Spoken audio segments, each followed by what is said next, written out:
But do you want to take Gita first and I would like to share take first? Gita first. She has written me for about a Oh, month ago, and I okay. haven't replied. Well, then I guess it's time. So I think She oh, really, really, really, yeah, really earned it. yeah, that's another thing.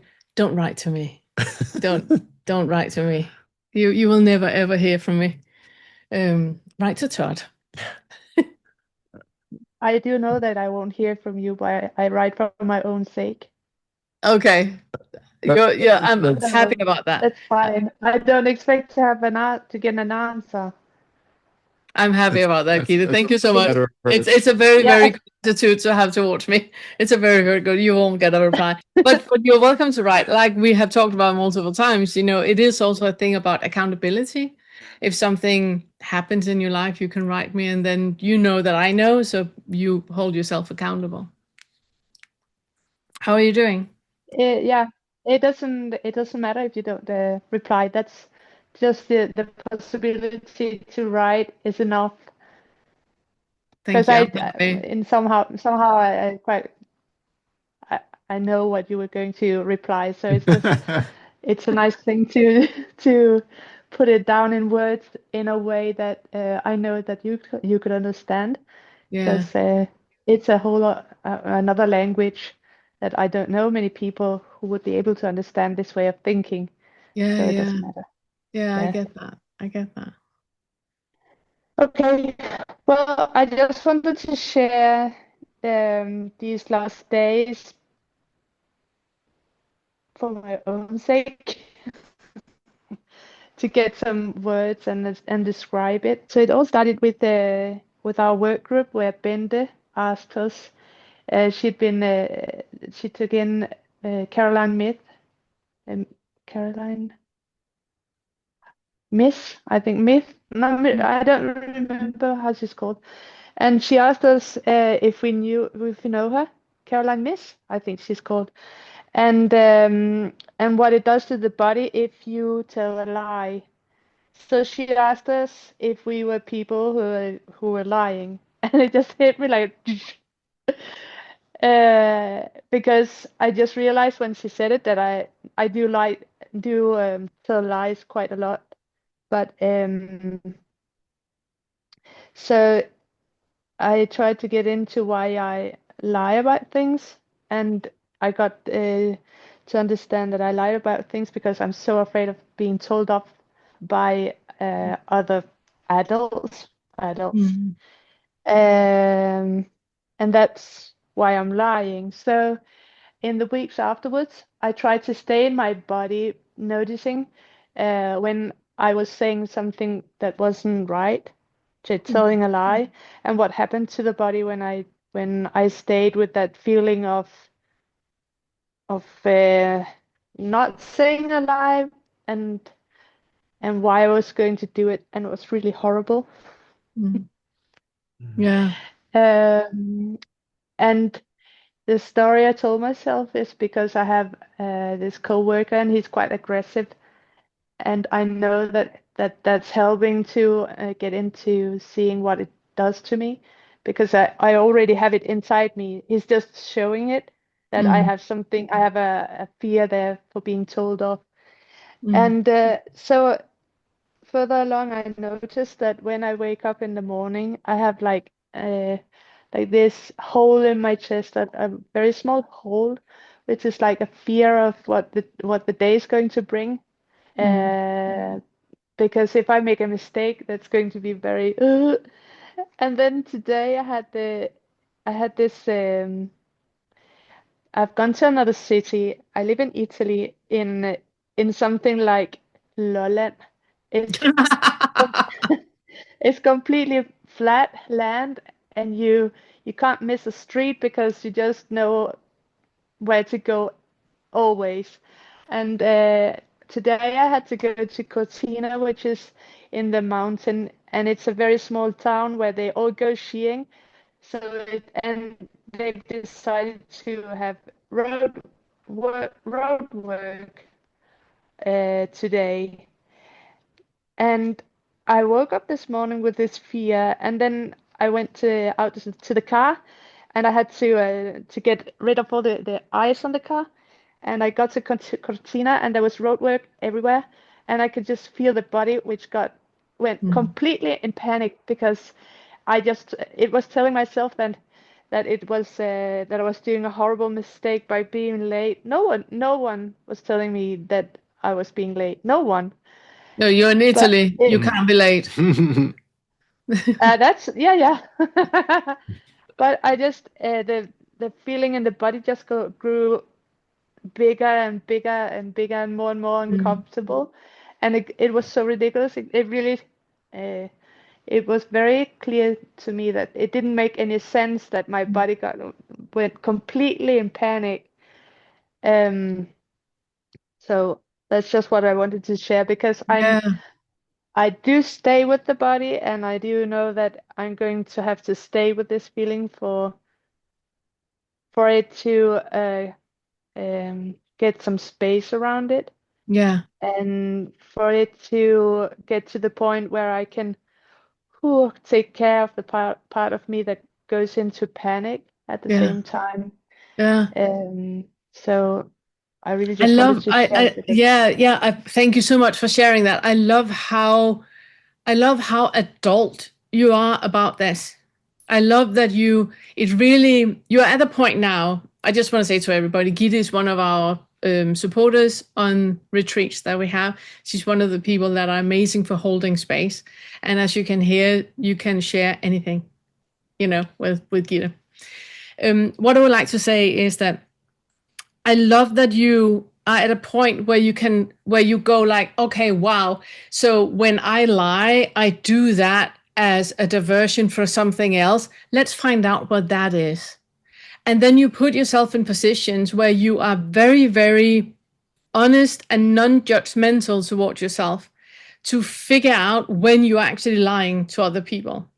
You find out, and I just want to say in the bracket that when we lie, we do it as Gita says, as a protection for something. It's a diversion for something. For example, if you have a nervous system that is dialed in with the flight, the fight, flight, the flight that you always escape, then lying is basically a go-to because you don't have to stay here and face the music here. You can just fly into a little story, and then you have basically left the situation where you're no longer authentically present with the other person because you have left the building. You are in a little lie story. And that is one way that we are using flight as a survival mechanism where we simply lie. And it can be about small things. But the reason why you do it is because staying here and being here is too vulnerable. So therefore we choose to escape and tell a lie like that. It can also be that you are the people pleaser, that is how your nervous system is, that you don't want to say anything or cause harm in the other person, so therefore you create a little story about it. So the first step into starting to dissolve seeing yourself and finding out how many times during the day are you actually lying, both to yourself and to other people, is first of all to be non-judgmental, to unconditionally accept anything that comes up in your body. And it's just being honest and being curious in the moment to notice, that's really weird. I don't have to lie. He would never say anything. So why am I escaping this situation when I can just be honest about it? And you don't have to change it. You don't have to do anything. It's just acknowledging this is what is happening right now. That is curious. I wonder what is the reason for that. And the more curious you are, the more you become aware of what is that undercurrent underneath that lie mechanism in you. And that is what Gita realized. Oh, wow, it's fear. I'm waking up with a little hole in my chest every single morning, afraid of what today is going to bring. My undercurrent is fear. No matter what another person says, is getting angry at a pot and is yelling at the pot, I immediately contract in my body. I get fearful for what is going to happen for my safety. My body is reacting as if this is about me. And then you realize today when all of the things just compile, that it's fear that is motivating your entire survival mechanism. The way that you have survived your entire life is to be one step ahead of whatever you think is going to happen. And you do it correctly by feeling into the body. What I would like for you to do for the next thing, and I would like for you to talk about that, it's the next step of it, because feeling it in the body like you do now is the correct thing, but it's still just the entry point to what is actually happening, because you're still in the point where you feel fear is happening, a contraction in the body, and you feel that it's contracting, and you're aware this is fear, and you feel how you're driving quicker, and you're starting to ruminate about the situation and how you can, and what you're supposed to say and all of that. So you're in that space where fear is taking up everything. The next step for you is question even that, because fear is not a real thing. It's just a label we put on, just like we put on, this is the color orange, and this is the definition of summer, and this is a definition of liquid, and it's the same thing. We just have a little label that we put on and say, this is the definition of fear.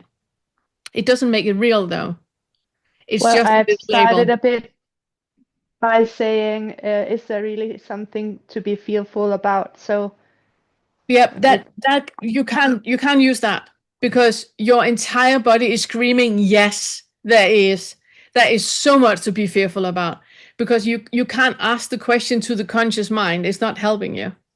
Instead, I would like for you to stay in the body, stay in the feeling of it, and notice what, because when you have that contraction in your chest, or that hole in your chest, that you asking, is there a reason for me to have this feeling of a hole in the chest? And you ask the conscious mind, and the conscious mind goes, no, there's not. Fine. Sorted. Doesn't, yeah, exactly, sorted. It doesn't help anything. You still have a hole in the chest. So instead, I would like for you to go from the conscious mind into the body and feeling that hole in the chest in this situation. How am I vulnerable right now? What can I do to support myself right now? And then notice, what does that hole in the chest actually feel like? Because that is not a solid thing. You don't have a hole in your chest. So when you went into this part, I remember that this morning I did do that, and it just jumped from the chest to the throat, where it just sat like tears.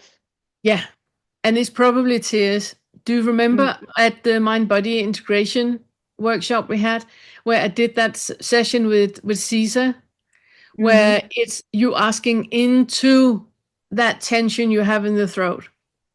Yeah. What is the feeling here? It's tears. Okay, thank you. And then you just allow that to be. And if you start to cry, you just say thank you. When you stop to cry, you just say thank you. So you just keep acknowledging what is arising, and acknowledge it because it is arising. It's there. And when you feel nothing, thank you. I feel nothing. Thank you. Yeah. So whatever is arising is okay. This is what is present right now. And it's just an arising, and then it's dissolving, and another arising, and another dissolving. That is just happening. Okay. Wonderful. Let me know how you get on, and feel free to write me as much as you want. Yeah, I will. Thank you. Amazing. Love you so much. Thank you. Bye, Gita. Bye. We have created a course of our first Fetter material. This course will walk you step by step through all of the ways in which identification is created and selfing happens.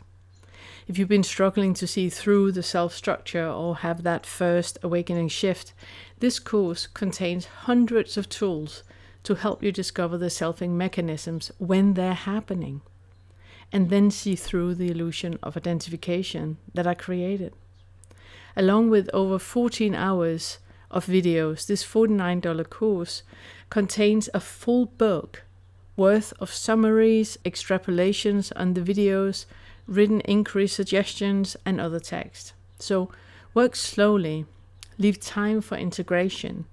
This is powerful material, and it can be life-changing.